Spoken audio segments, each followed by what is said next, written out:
Mesdames et messieurs, bonsoir et bienvenue à l'émission L'Homme et son temps. Aujourd'hui, nous avons le plaisir de recevoir un homme, ancien douanier. Notre invité a été membre du Parti congolais du travail. Il a également été membre du MNR, le Mouvement national de la Révolution. Il a évidemment été militant syndicaliste. Notre invité de ce jour, qui a également roulé sa bosse dans l'armée française, est M. Norbert Okwele. M. Norbert Okwele, bonsoir. Bonsoir. L'émission L'Homme et son temps a une tradition ou une coutume, si vous voulez, celle de laisser libre cours à ses invités, de bien vouloir se présenter comme ils le veulent. Qui est Norbert Okwele? Je suis né à Bois, ici de Rwando, fils d'un chef de canton, un grand chef coutumier. Il s'appelait Okwele Kake, qui a été décoré de la médaille de la Légion d'honneur française le 14 juillet 1948. Vous êtes né à Bois, vous avez dit à Ouando, quelque chose comme ça. Bois, c'est le village. Oui, Village mais Bois. c'est exactement où par rapport à Ouando? À combien de kilomètres de Ouando? À 30 km de Ouando. Et comment est-ce qu'à l'époque, vous viviez à Bois? Votre enfance nous intéresse. Qu'est-ce que vos parents disaient de vous? Étiez-vous un enfant sage, un enfant turbulent? Vraiment. C'est une bonne question. Mon père m'aimait beaucoup. Plus que les autres. Un jour, j'ai prononcé une chanson qui l'a totalement bouleversé. J'avais 12 ans. Alors, mon père a sauté de la maison. C'est un grand chef, très respecté, très écouté. Il dit, c'est pas possible qu'un jeune de ce genre puisse avoir une chanson qui me bouleverse. Et il est venu me passer entre les deux jambes. 2 fois. C'était une bénédiction. Et que disait la chanson? Amboshi. Et puis vous traduirez en français naturellement. Alors là, je peux peut-être le chanter, que ceux qui l'écoutent, ils sauront comment l'interpréter, parce qu'il y a des gens qui écoutaient ça. Oui, mais tout le monde ne comprend pas l'omboshi.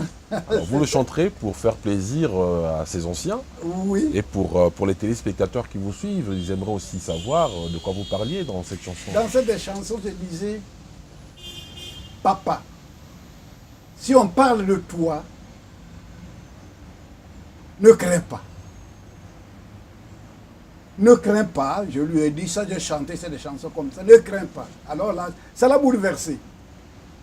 Si on parle de toi, sois content. Et je dis ceci, Amboshi disait ceci. Okwelo moroma tango. Okwelo moroma tanga ba yo, mora velo tanga yo. Mora velo tanga yo. C'était cette chanson qui l'a bouleversé. Alors j'avais au moins 12 ans. Hein. Je n'ai jamais vu. Et parmi tous les enfants, mes grands frères, et tout ça, j'étais toujours considéré dans la contrée comme le véritable chef, respecté. Si bien, lui, il avait un ami, chef de canton aussi, du village Edou, qui s'appelait Sasseipa, on l'appelait Sassou, chef de canton. Mais ils étaient des grands amis. Jusqu'en ce moment, quand je venais à Idou, un jour je suis allé là-bas, le chef était là. Quelqu'un a dit, moi, quand j'arrive à Idou, je me considérais comme étant dans le village Bois. À cause des relations que mon père avait avec le chef de canton de Doubs, il s'appelait Sasso. Sasso Ipa. Voilà. Quelque chose retient mon attention. Vous aviez plusieurs grands frères et des petits frères. Oui. Vous nous direz certainement le nombre. Votre père avait-il une seule femme, beaucoup de femmes? Quelle était la mode au village à cette époque? Ben, le chef ne pouvait avoir que plusieurs femmes et plusieurs enfants. Parce que quand on est chef, il faut avoir plusieurs femmes. Mais j'avais des frères de même père et tout ça, nombreux. Mais moi, j'étais l'homme vénéré dans la contrée. En dehors de ce passage de 12 ans qui a été marqué par cette chanson, qu'est-ce qui vous a marqué dans votre jeunesse? Ce qui m'a marqué dans la jeunesse, c'est que j'étais très écouté. Même parmi mes frères, quand on était à l'école, on me considérait toujours comme chef. Et j'avais la prépondérance de diriger les autres. J'avais l'amour des autres. Quand je trouvais, je partageais. C'est cet esprit que j'ai gardé toujours à ma vieillesse.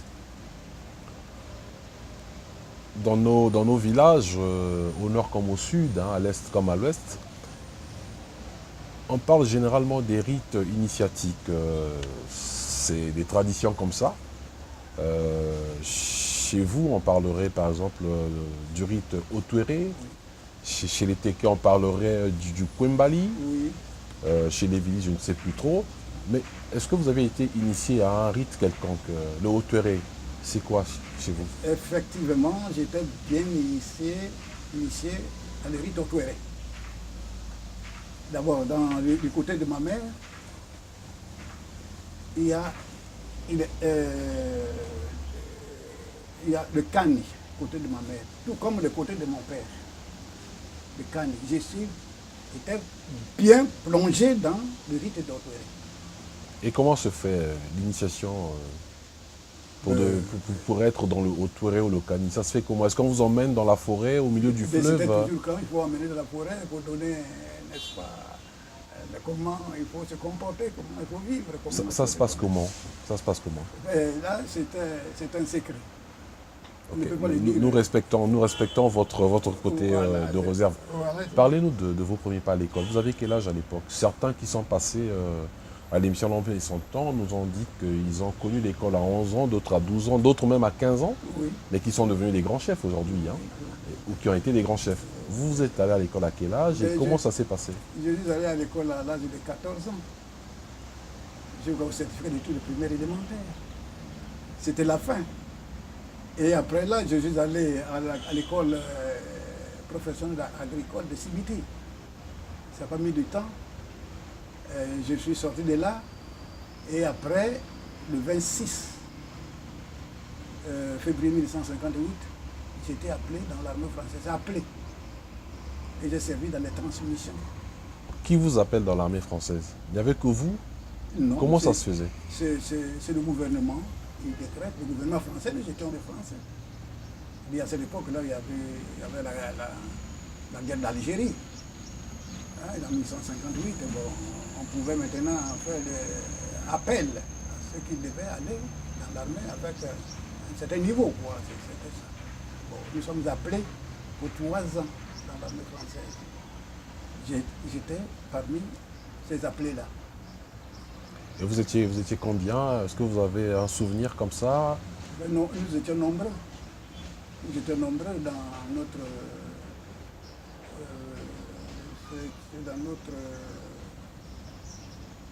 corps. Nous étions à peu près 20. Mais d'autres corps, il y en avait plusieurs. Le corps de transmission. Alors ça se fait comment exactement? Le gouvernement français vous appelle, vous et les autres jeunes, à rejoindre donc les rangs des troupes françaises. Oui. Ça se fait comment? Vous partez de chez vous, on vient vous chercher? Non. Ça se faisait comment? Là, à cette époque, il fallait quand même avoir un niveau, hein, parce qu'il fallait avoir un niveau